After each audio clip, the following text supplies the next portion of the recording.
Secure attachment, which all of us can work towards. And that just looks like someone who knows what they want. They're open about it. They're transparent about it. There's communication around, hey, this is where I'm at. These are my needs. Dynamic attachment theory, where I come into it as anxious. She was avoidant, and then we crossed over.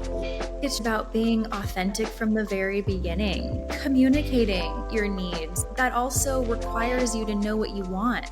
There's some tiny little ember that's on the back burner somewhere, and if that light goes out, then I might drop into a more negative state of mind. Hey everyone, just a quickie before we get into the conversation. The podcast is always going to be free, so I'm never going to ask you to pay for anything, but if you could do me the kindness of subscribing and maybe leaving a review, that would mean the absolute world to me. Thank you and enjoy the episode. I just had a little nap as well.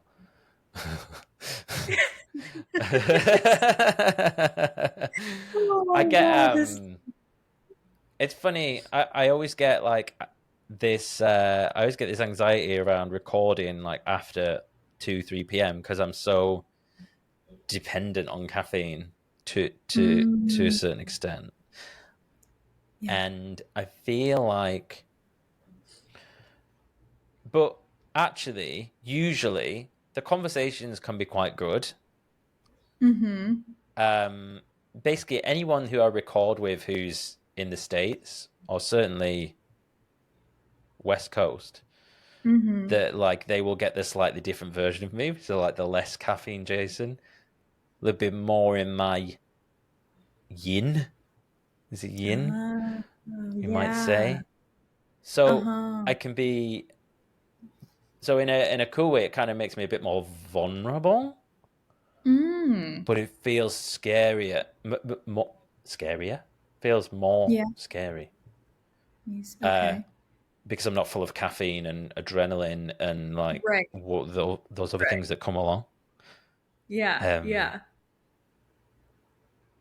So yeah, interesting. We'll see how we get on. Yeah, well, that's perfect because I'm all about the vulnerabilities. So that's going to work great on my podcast, Getting Vulnerable Jason, because that always works. Well, that's what happened last time, wasn't it? I mean, it was the same time. Yeah, at the same time. I got the massive ick afterwards. I was like, that was terrible. I was like this idiot. I was oversharing. And then it turned out to be quite a successful. Yeah, exactly. People really enjoyed the vulnerability and the openness. So it worked in your favor. Let's get started with this joint podcast interview. So we've got this set of cards here. They're called conversation cards that we got. I got from Diary of a CEO podcast, and they're different questions that famous people left for other famous people. So this one was by Sir Richard Branson, and he said, "What did you learn from your greatest failure?" And you're going to answer that one first, and then I will follow up. Ooh. My greatest failure. This is really interesting because I feel as though my relationships, I kind of categorize my relationships, or I used to categorize my relationships as being like my greatest failures. But what I'm learning is that I guess it's all subjective in the way that you look at it, right? So rather than seeing these relationships as failures, maybe looking at it from the perspective of how can I like fine tune what it is that I'm looking for in someone. And the more that I fine tune and understand like what it is that I need and what it is that I find valuable in relationships, ultimately, it'll just get me closer to, a compatible partner. So yeah, I used to categorize like relationships, like breakups as being my biggest failures. But now I just see it as a way to kind of fine tune what it is that I'm looking for. Yeah. Yeah. And I think that's part of what's wrapped up in that question, right? built into that is a reframing. It's kind of front loaded, isn't it? Mm-hmm. And actually, Mm-hmm. probably it might be fun actually to have it to give this a relationship lens, anyways. I I don't mean, you're know. talking to the attachment coach over here. So, Yeah. what about you, Jason? Greatest failure. Are we going relationships or just in life? Just in life. It doesn't have to be relationships. Feel like I want to do relationships now. Uh, Okay, let's do no, let's keep it on topic. Okay, let's do relationships. Biggest failure in all, all, relationships. all that happened there was you gave me a rule and I pushed against it. Probably if you'd have done it the other way around, I'd have said I wanted to do life. So let's do relationships. Um, Greatest failure. Hard, isn't it? Because if you look at relationships, you know, all failed relationships are a failure on some part. Not what, like Mm-hmm. we say before, failure doesn't necessarily mean failure. There is learnings. Uh, and what I wouldn't want to do is disrespect any one relationship to give it more prominence over another, or this one, because they're all periods of time in which someone has invested time in one another, and that ought to be recognized for what it is. Yeah. Um, why did I pick this one? This one's hard, actually. So, what did I learn?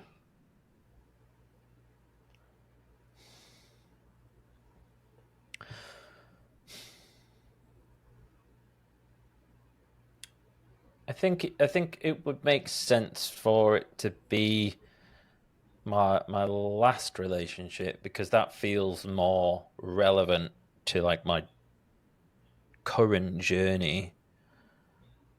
Mm-hmm. Um, if there are levels to this, if there are different colored belts in martial arts, like this is like the furthest one along that Mm-hmm. line. And I guess it would be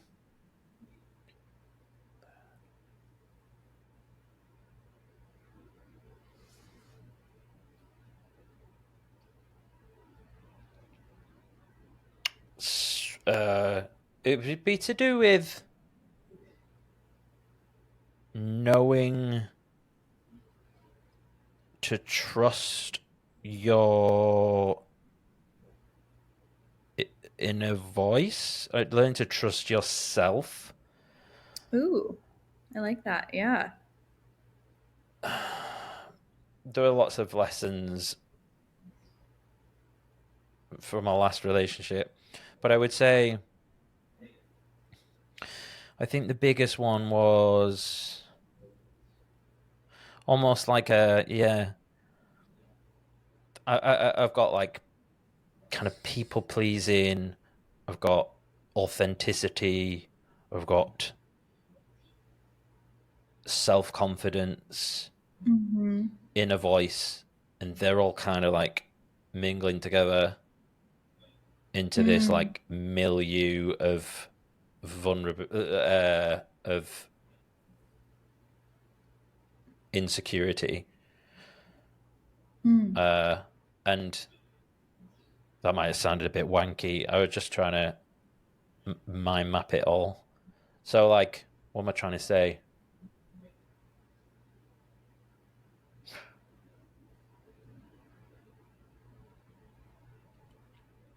It's hard to trust yourself, isn't it?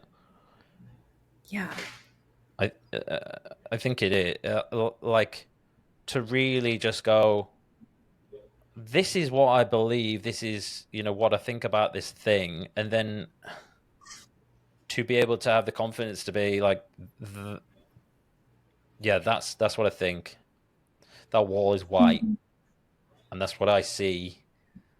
Um, Uh, do you know what I mean? Like, And I suppose we're Mm-hmm. maybe delving into some like gaslighty territory, perhaps potentially. I don't want to be like accusive or anything to any previous relationship because no one's perfect. I think it's easier to like throw out like all these like trendy terms and stuff around previous relationships, but we all probably everyone probably there's two sides to every coin, isn't there? Um, So, Jason, yeah. is it trusting your perception of people and relationships because of maybe some invalidation that you've experienced in the past? Or,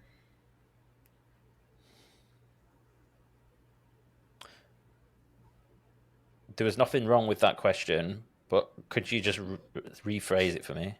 yeah, so like, did you have trouble trusting yourself because people in the past have not validated your experience? So when you talk about gaslighting, right, they didn't validate your personal experience. So it makes you question your own reality.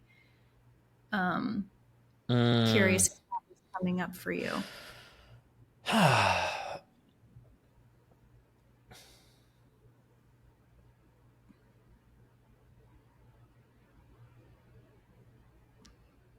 Maybe, maybe it's hard. Like it's hard because Or I were think when you you? know that you also weren't perfect by any means Right. in a relationship, you're kind of going, well, so on the one hand, I'm going like, no, no, trust yourself, trust your inner voice, trust what you feel that's to be true, and stand by that. But also, it's like you don't want to be a tyrant. Hmm. Um, I think okay, I'm going to add in some things here. So I didn't have the verbal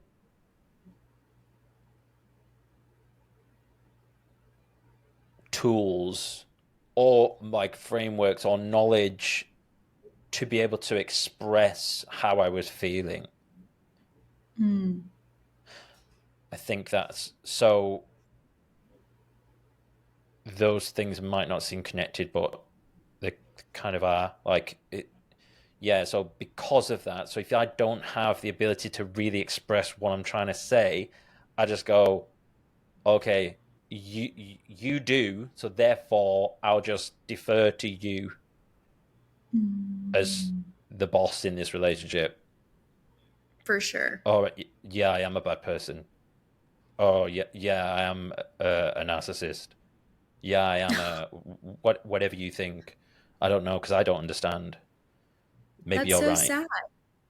That's such a Hmm. sad reality to live in when you take more of a passive approach in dating because you don't have the language to communicate what it is that you're feeling and needing. You just Hmm. become more subjective to what other people have to say about you. Um, Yes, and I feel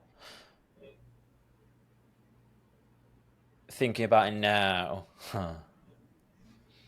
I wonder if like I hope it's not the case, but I wonder if like some of my motivation to like become more aware of my emotions and stuff like that has been like through that experience.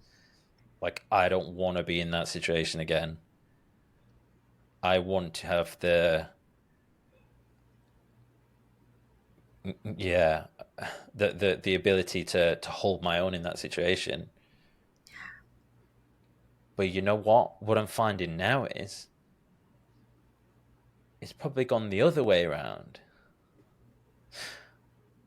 where I meet girls and I feel like I can go into like therapist mode hmm, because I've gained, I believe, so much more insight and wisdom around my own mind and relationships, and you know, whether it be things like attachment theory or childhood trauma, then you can be in a danger of being like this, yeah, literally yeah, flipping it around. So, um, but that's a different then that's a different type of skill. to be able to maybe recognize that, but not just be like, oh, that's your avoidant attachment, or Yeah. oh, sounds like your daddy issues coming out, or like, because that's not very, that's that's like out of order as well, isn't it? So, but yeah, I suppose it's but equally, I feel like we've been ages on this question. But equally,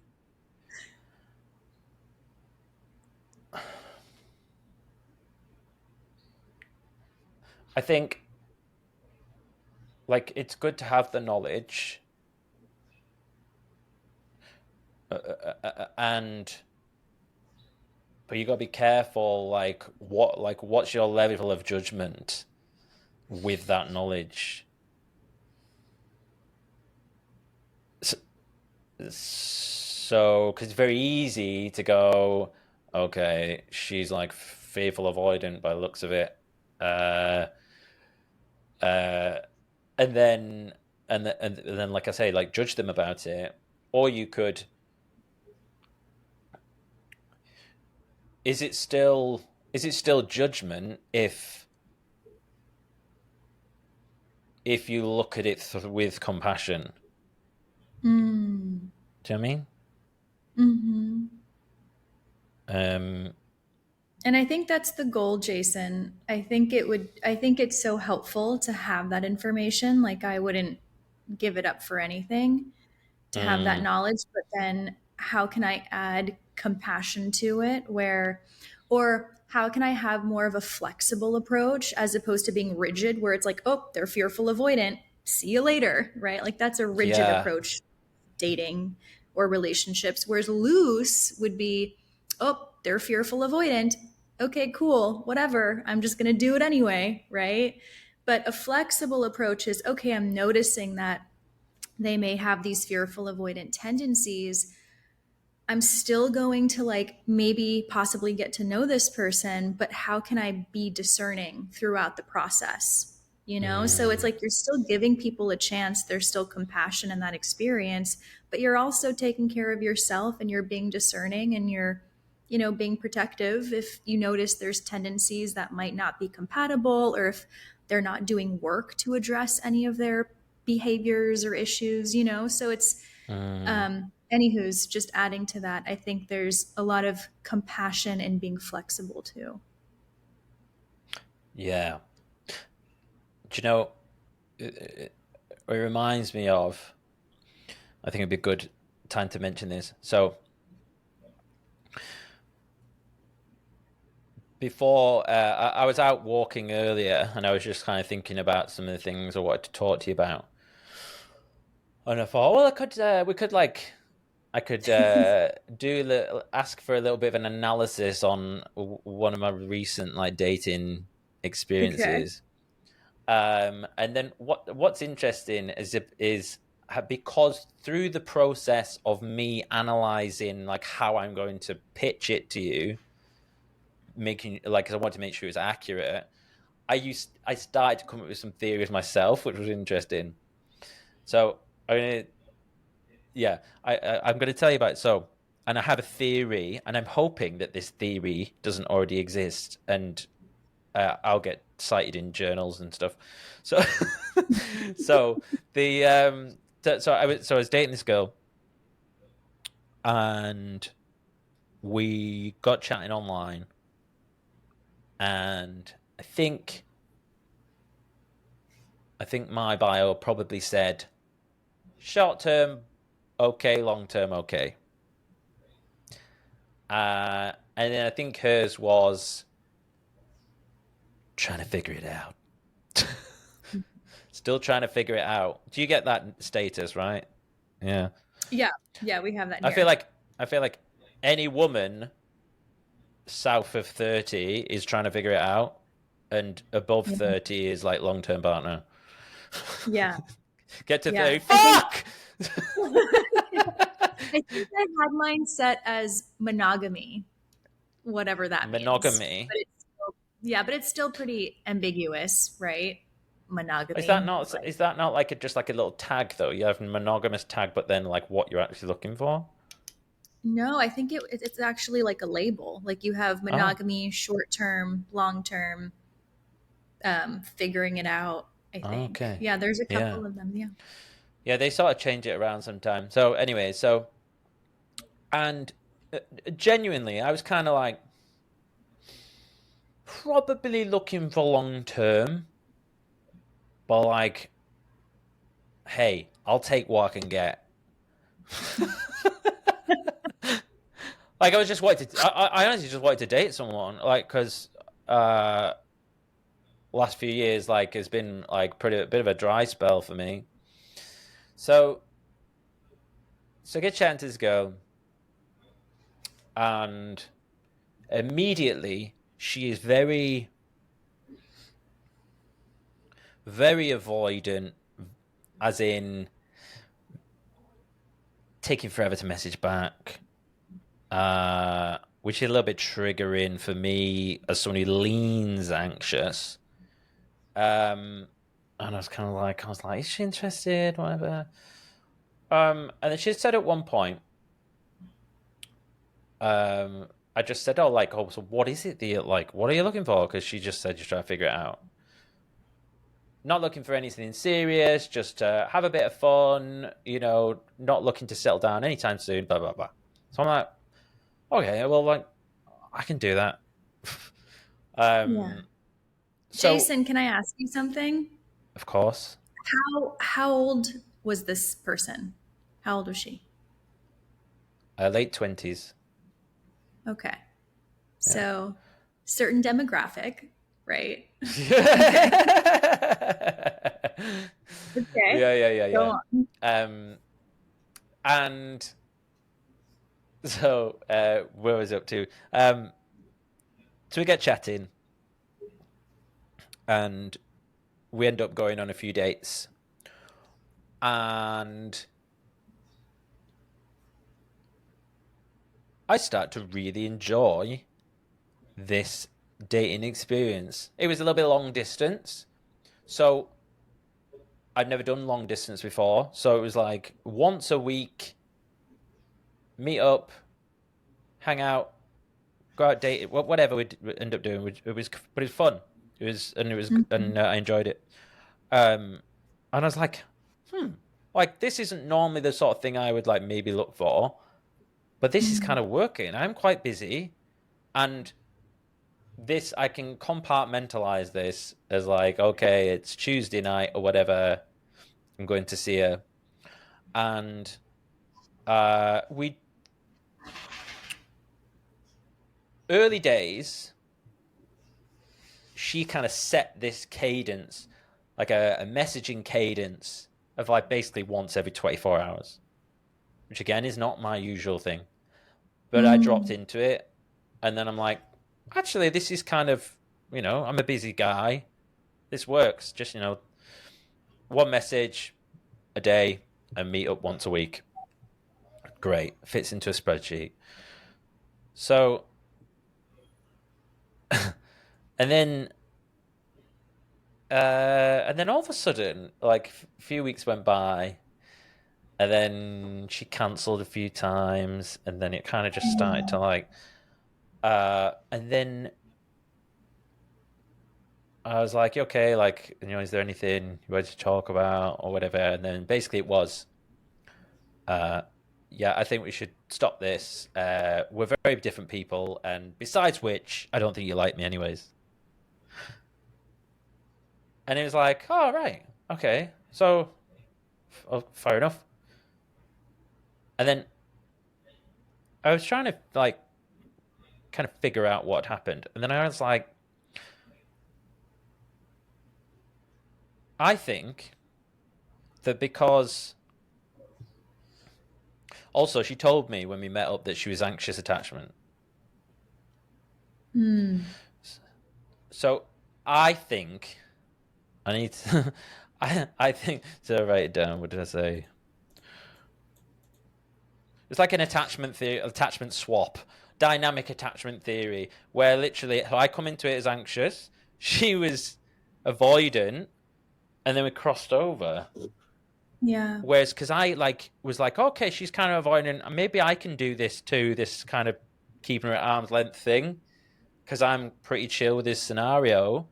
But then I wonder, because she's come in and I've said that like I'm probably leaning more anxious. But then when I show avoidant tendencies, it's this guy doesn't like me, Mm-hmm. and it was kind of like, I mean, look, did I think I was going to marry her? Probably not. Like, but it was like, well, that was kind of what you wanted, and that's what I Mm-hmm. did. So, what's the question I'm asking here? Is how can we get better at setting our expectations and knowing what it is that we want? And Yeah. also, is that a theory? Is that already a theory? This like attachment swap? Yeah. So so I'm curious, did she tell you that she had anxious attachment in the beginning? After we met up in person, Okay. because I remember thinking she was avoidant because she was taking ages to message back and stuff. Uh-huh. So Okay. basically, yeah. So when I, Okay. yeah, Okay. Cuz so here's the thing. So here and this is the reason why I also ask like the age group as mm-hmm, well because um there's a level of maturity that comes with age, I think, just from experience, right? You mm, learn through experience, kind of going back to the question that you asked earlier. But, usually within when you're a bit younger, you kind of go into dating experiences as, how can I be the cool girl, for instance? How can I mm, just be whatever this person wants me to be? So if she noticed your avoidant tendencies in the beginning, perhaps, it could be that she positioned herself in a sense of, oh, I'm going to kind of be distant as well, even though maybe deep down inside her having anxious tendencies, what she really wanted, or how mm-hmm, she personally feels like she's loved or, people are interested in her is through attention and like mm-hmm, consistent communication and things like that. Not that yeah, that's necessarily healthy either, but that's often how anxious attachers feel like, okay, someone's interested in me because they're paying attention, there's like consistent communication, right? They're affirming me, they're validating me. So if someone's avoidant, then to me that means that, oh, they might not be interested, right? So that's their own personal perception. So it seems as if mm, she was very unclear about herself and about how she approaches dating. So she kind of got lost in yeah, the mix. And then in the yeah, end, kind of just assuming that you weren't interested because no one was being authentic in that process. Maybe you were, Jason, but like, I don't think she was being authentic with herself or yeah, yeah. with That's you. what I got, and I suppose like, because in a weird way, I guess she was right. I probably wasn't that interested, but I didn't want to break it Mm-hmm. off. Do you know what I mean? Like, in far as like what she said she wanted, that wasn't even what I wanted to start with. But then I started enjoying it. I was like, this is cool. I can do like sort of casual dating.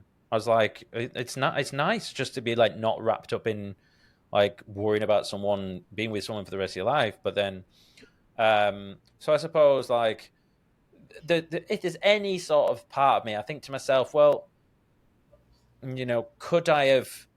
Because I spoke to a few people about it, and they basically said, you should have like gone after her a bit more and made her feel loved. But I was like, well, that also didn't feel authentic because I was like, well, look, I'm not gonna go and like love bomb me all of a sudden, Mm-hmm.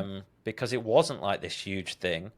Um, so I suppose it was never really going to work out, but um, it's an interesting one because it's one of those situations where technically she broke it off, but it was like it didn't feel like that because of the way. Does that make sense? I knew like if I wanted to, I could have carried it on, but like Mm-hmm. also another separate thing. She didn't follow me on Instagram, but she was always looking at my stories for weeks afterwards. So I was like, okay. Huh. Um, Yeah, that like tells what me does that something, right? Yeah, mean? literally like going on and looking at my profile. So, um, yeah, interesting. So I think, so what's the lesson? I mean, honestly, I think it's just about being authentic from the very beginning and like Mm, even communicating your needs, but that also requires you to know what you want. So if you're putting like figuring it out on your yeah. dating profile, that doesn't sound like someone who really knows what they want. Like, I feel like that's a recipe for disappointment. You know what I mean? Oh yeah, like figuring out is like probably a massive red flag. 100%, Jason. And you It's know like, oh, this. I'm not committing. I'm kind of, oh, I don't know, like, yeah, Yeah. So the sexy though, question sexy, but like let's turn things around. dopaminergic, You were rushy. attracted to that though. You were attracted to that. So it really comes back to you and why you pursued someone that was unclear about what they wanted. So are you really serious about what you Because I want? fancied her. Meaning, That okay, was hold on. literally the Meaning pardon. you thought she was hot. You thought she was Yeah, hot. yeah, yeah, yeah. Sorry, That's yeah, I thought she was hot. okay. Yeah, but also I think because and maybe and this comes down to like knowing what you want. I think that is that I think that is the hardest thing because in some ways, like I do want a long term relationship, but then there's the other side of me that's quite happy to do podcasting and high rocks and gym stuff and work stuff, and then maybe just you know, but like have a more casual relationship. So yeah. Yeah. Well, why can't you have both? Why does it have to be one or the other? Why can't you have a relationship and also have your hobbies? Mm. I don't believe that. I don't believe that that's not attainable. Hmm. Uh, and yeah, I actually feel like quite confident around my dating at the moment. Um, but I don't know whether that is. Mm. Do you ever? So, sometimes I'm like I feel like confident. I'm just kind of like just yeah. I feel good and I feel confident and I just like I know I just keep saying confident, but I feel I believe that love will come and that kind of feeling, right? But usually, there's like some little tiny little ember that's on the back burner somewhere, and if that light goes out, if that ember goes out, even if it's very small, then I might drop into a sort of more negative state of mind. There's something about just having that feeling that someone's kind of interested, maybe. You know what I mean? Hmm. Do you ever get that? Hmm. So, I mean, I don't know if I'm like understanding in the right way. So, are you saying that, like, generally speaking, you feel pretty confident Maybe it's different with in your girls because I guess you get like more incoming from guys, right? not really. Like, I think it Okay. depends on the girl that you're talking to, Jason. But Guys, send her a DM. no, stop. No, I think I don't really. And the reason why I'm saying this is because I was having a conversation with a guy friend the other day, and he's showing me like girls on his phone that he's like Mhm. messaging and stuff. every single girl that he has showed me that he's all infatuated with Mm-hmm. has been, and no judgment or disrespect, but they've all been very flaunty with their body parts. They're all very just Mm-hmm. exposing themselves in certain Yeah. ways. And I don't do that, nor will I Mm-hmm. ever do that. So I don't think I Mm-hmm. get the same level of attention as other girls do, perhaps. And I think I can speak to many other girls that kind of operate in the way Mm-hmm. I do. So it's, yeah, no, to answer your question, that's not the case. But going back to that, like, well, yeah, I guess I don't really understand the whole ember So analogy. Can yeah, you so what I mean is, it's like if there's like s- something like if there's a potential for something, maybe someone I've just sort of started talking to, or just there's something going, um, very small, that just gives me just like a little bit, like that's dealt with. Yes. You know what I mean? Like I can just like I can stop worrying about like feeling loved, and I can Uh focus on just doing shit. huh. Uh So huh. I guess what I'm saying is like if and I know you didn't necessarily ask me this question, but how I feel about like my confidence is in dating life at the moment, I feel good.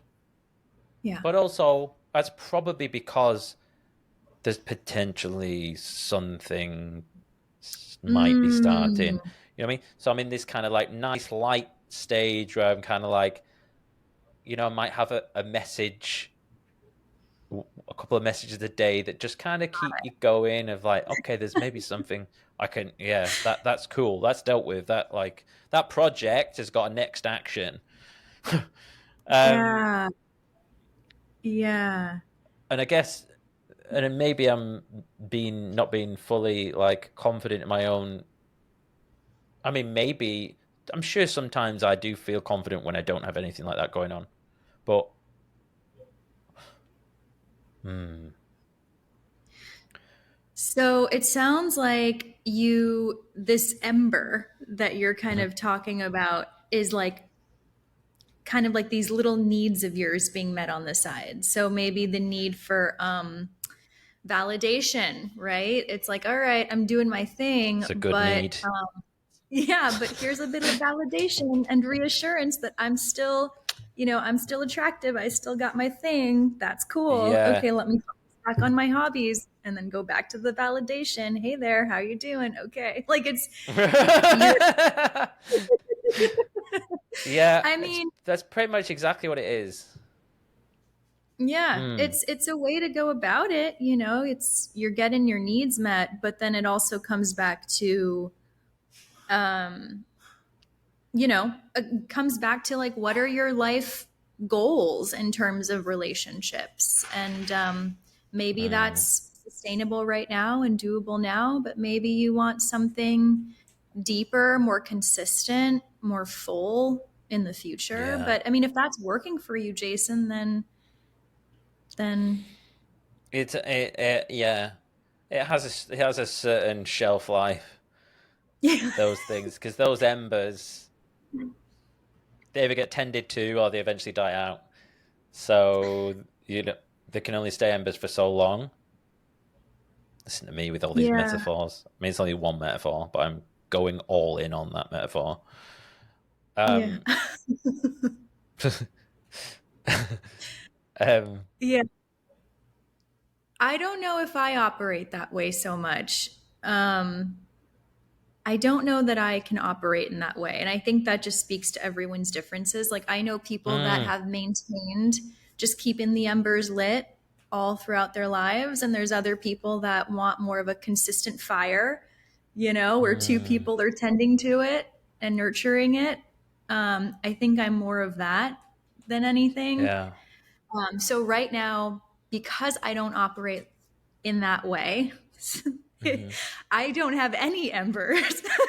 So it's like Oh, that's its own journey, Jason. So you're just kind of keeping yourself warm throughout the process until you kind of find someone who wants to build a fire with you. So that's mm. been my approach, but there's nothing wrong with either one. You know what I mean? Unless Yeah, you and feel I like should there's. mention as well, like those embers that and any other parties, like no one's being taken along for the ride in that scenario, if that makes sense. Hmm. They're just they're leads. Like-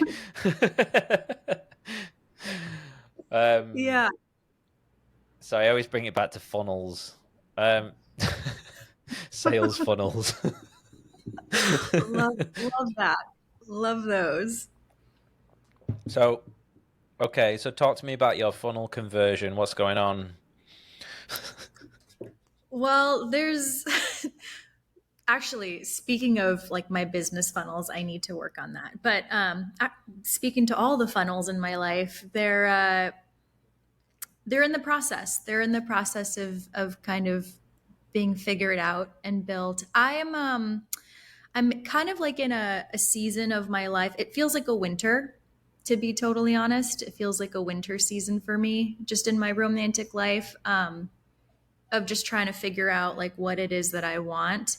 But I'm not what I did. So in the summertime, I did a little bit of dating Mhm. and figured out I don't want to lead people on when I don't know what I want. Like I was the girl who put figuring it out. Like that was me this summer. And it Mhm. didn't feel good because it put me in really painful situations, where like they also didn't know what the hell they wanted. Yeah. So it wasn't a good position because I'm hurting people's feelings, they're hurting my feelings. So I decided, you know what? I'm just going to get off of the apps entirely. I Mm. don't have the validation that I'm looking for because that validation does feel good. Yeah.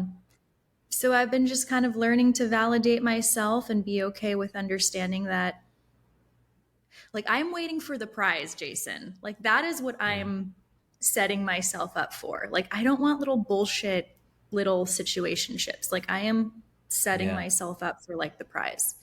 And that might be a season of, nothingness, but Mm. that's okay.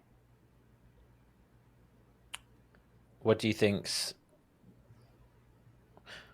what do you think's stopped you from getting the prize up until this point?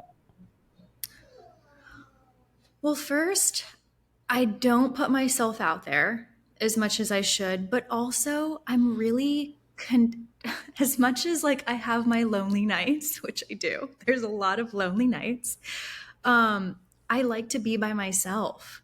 So I've Mm. really really enjoyed my alone time.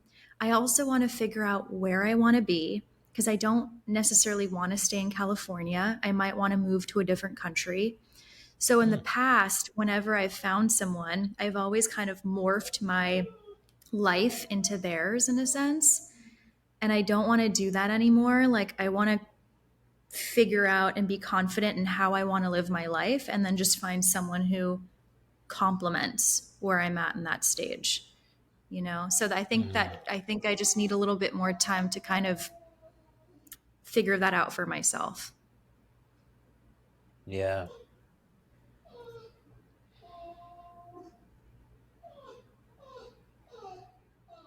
What are your Should we do a thoughts on that? card?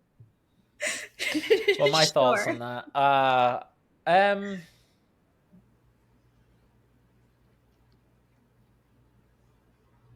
I suppose my instinct was, and I didn't verbalize it, is you're kind of kicking the can down the road, right?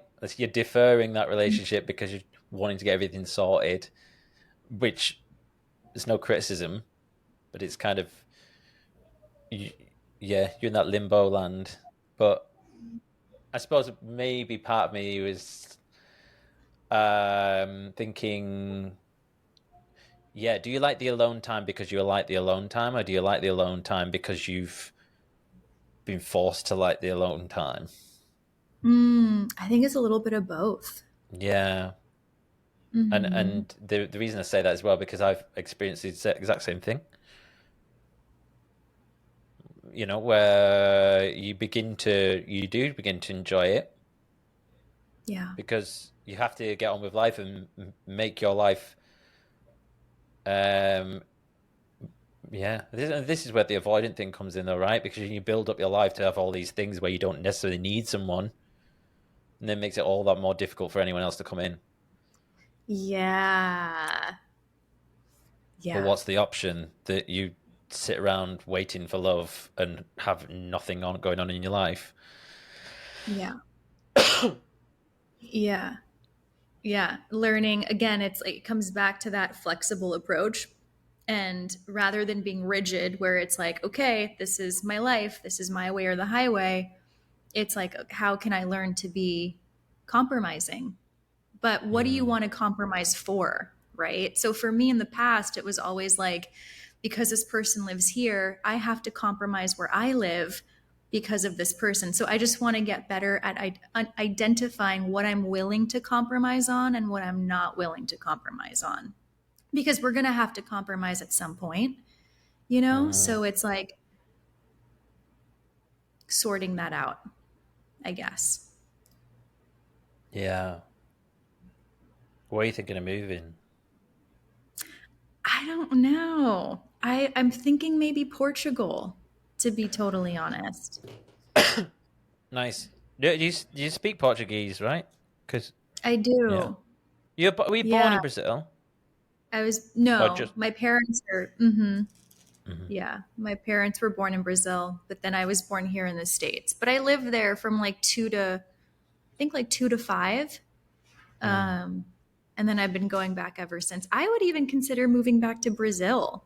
Like it's so mm, cool. It's such a great, yeah. I mean, it's got its corruptions and it's pretty dangerous, but it's got its things. But it's like, I don't know, the culture, you feel so alive there, the food, the people, it's nice. The benefits to like corrupt governments and stuff like cheap rent.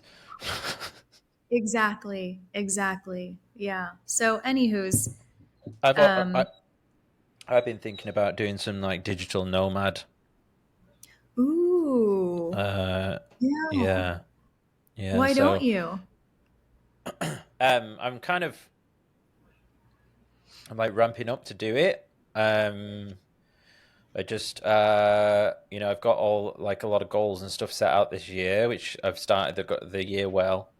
Um, which basically involves my day job, getting the company running as well as possible, so that I essentially earn the right to be able to go. I'm gonna like spend 3 months in Bali and work remotely. Um, Yeah. so yeah, it's very easy to forget because once you get through like a winter, or when you're at the other end of the winter in England, like I was pretty miserable in like November. It gets so dark. Yeah, it gets Yeah. dark there, right? I can never remember because I mean, it gets dark around like 5 p.m. or so. Yeah, yeah, 4 to so it's 5 very p.m. cold. It's very dark, and then yeah, England is just is quite a depressing place. Uh, Mm. so yeah, and I was just thinking, well, if this is going to be, and I don't know whether I don't want it to like put out like limiting sort of beliefs or predictions, but if I'm Mm. going to have another 3 years of being single, I feel Mm. like I might as well try and enjoy some the benefits of that. Yeah, Um, you should. so yeah, a few things that I need to sort out. Um, you know, I because I would like to Airbnb my home, Mm-hmm. which would allow me well some financial ability to be able to do it. Um, yeah, so I feel so I'd need to do some stuff, but it's definitely like things are in motion. Like work are okay with it. I just need to do it. But also, I think it's weird because like part of me also is like just running away, Jason. Do you know what I mean? Mm.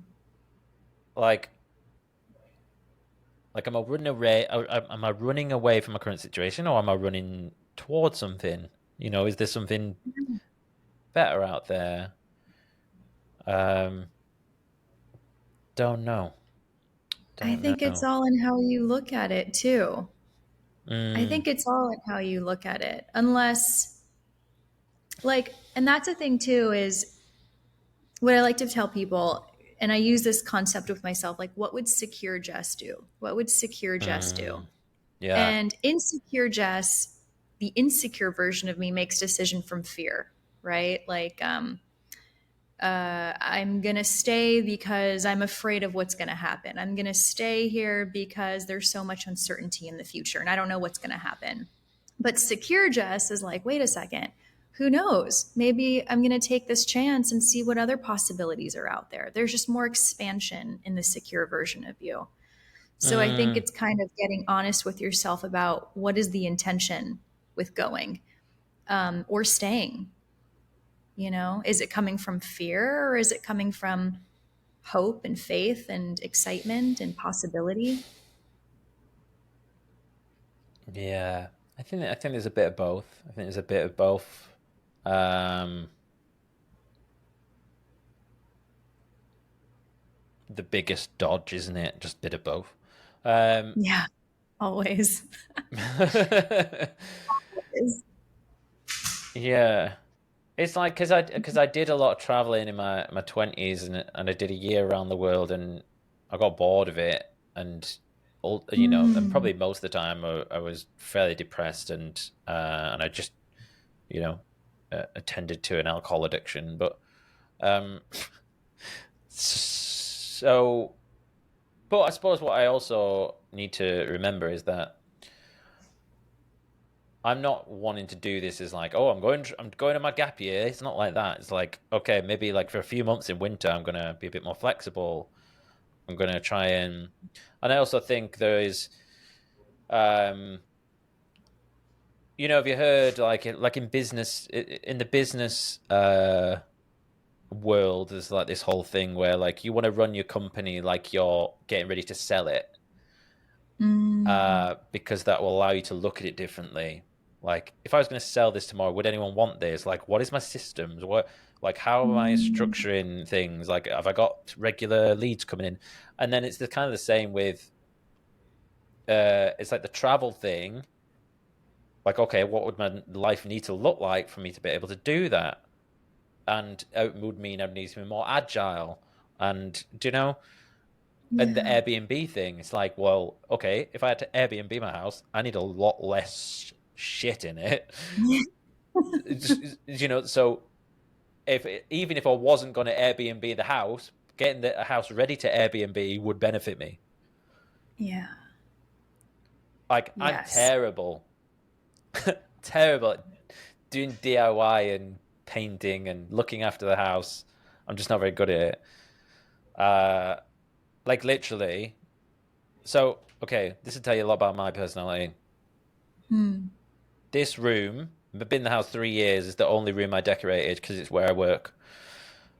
Uh, also, I started decorating. I started stripping my wall in my bedroom before Christmas. Got to Christmas, had 3 weeks off work. I decided to sleep on the floor in my office throughout Christmas and New Year because I prioritized thinking over doing the work. Not Mm. procrastinating, Interesting. like deep reflection. And I was like, I should really finish that bedroom because I'm gonna have to sleep on the floor again tonight. No, I've got thinking. I've got all this meditation I want to do and stuff. But the idea of Airbnb was like, oh, I'll need to sort the house out if people are Yeah. coming round. If could be like, I wouldn't do it Yeah. for me, but for other people. mm, Mm-hmm. Mm-hmm. Yeah. So figuring out like what actually motivates you to take action. Maybe it's not yourself. Maybe it's like the external social pressure, factor. yeah, Yeah. Through the social pressure. Yeah. But I social mean, if pressure. that's, but also like Yeah. a positive, like, oh, like, okay, if I could do this, that would allow me to do this other Yeah. thing. Whereas Yeah. like, I kind of get used to it. I'm like, okay, there's like, that wall's half painted. Don't really care. I don't notice it anymore. Mhm. Yeah. And I um, think that's okay too, Jason. It's like understanding that about yourself, that that's how you operate. Like, right? Like even with procrastinators, if procrastinators wait till last minute to get stuff done, or like ADHD, I know I have mm, some of that as well. mm. Um, as long as they get it done, then awesome. So I think it's like not judging your motivation, but rather like using it to help you get your shit done, you know? So maybe put your Yeah, and Airbnb. yeah, and I tried to like. I think maybe years gone by, I would have like lambasted myself for that. Like, what the fuck's wrong with me? I chose to sleep on the floor, rather than. But now I just look at it and go, huh, that's interesting. And then I think, and also it's like, well, make a good story one day, a success story. Do you know, like, and I'm like, that weird thing that I do, that probably is what makes me unique. That I would Totally. rather do that. Um, and also, I feel like you don't see, do you have those programs in the US where they're like hoarders and they go around and there's all these like newspapers. Very rarely they're women. Like most of the time it's men. Mm-hmm. I don't know if Mm-hmm. that's a massive generalization. That might be totally wrong there. But I feel like it's like, I don't know. I feel like with guys we just don't really care. We're just like, there's a Yeah. like two bikes in the living room, not bothered.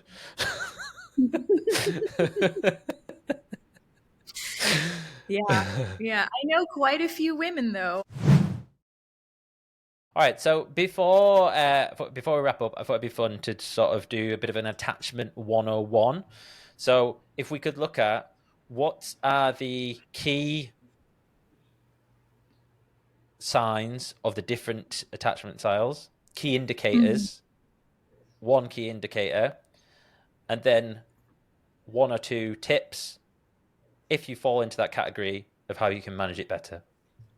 Yeah. So I'll probably give a couple of tips, but so in terms of like, let's start with the anxious attachment style. Anxious attachers tend to need a bit more attention, right? They tend to need a bit more validation and reassurance.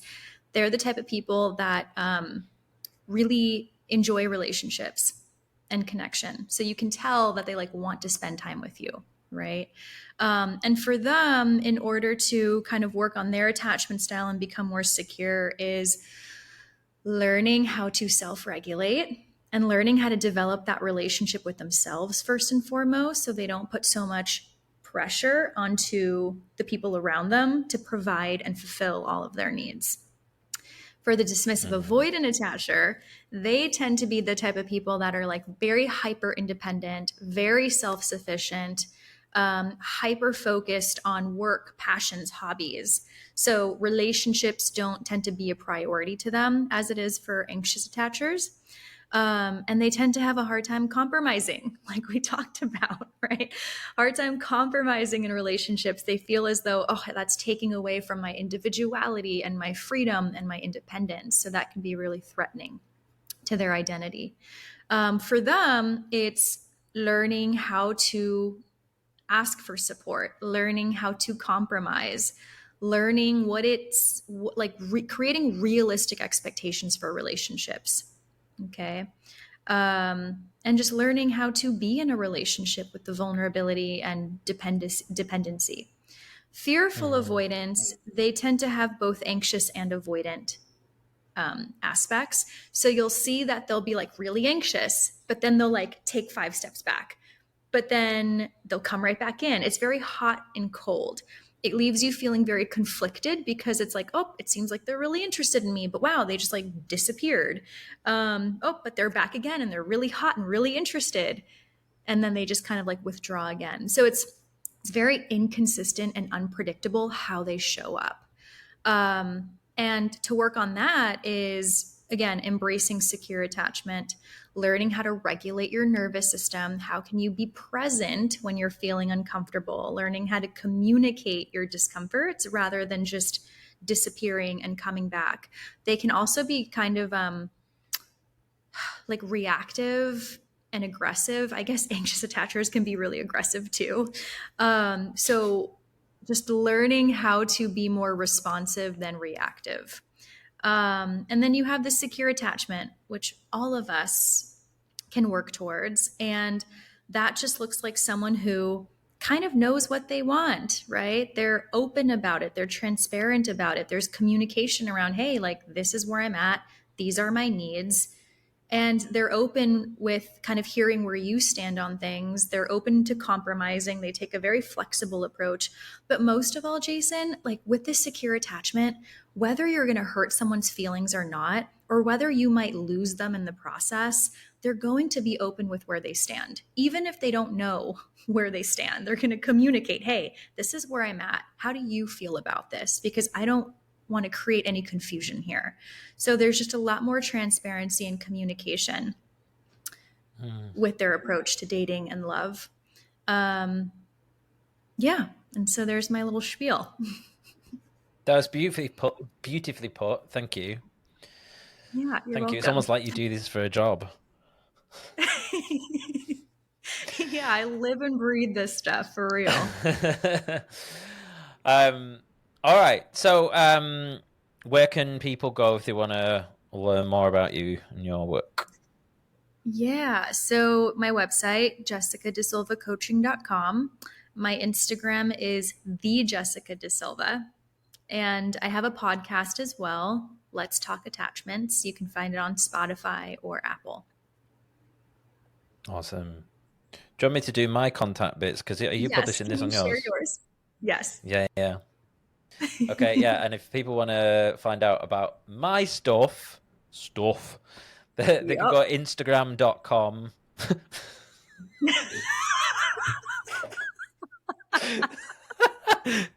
www. The World Wide Web, Instagram.com. I'm only available via the browser. No, You're so funny. Why was that funny?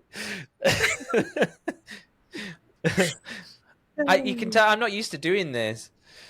Hello, ladies. Instagram. I nearly did it again.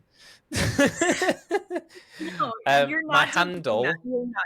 Yes. Yeah. My handle is Awaken out of Jason. That's where you find me. And I have a podcast called Awaken Out of Context. So you can search for that on all the good stuff, YouTube and whatnot, Spotify, all the rest.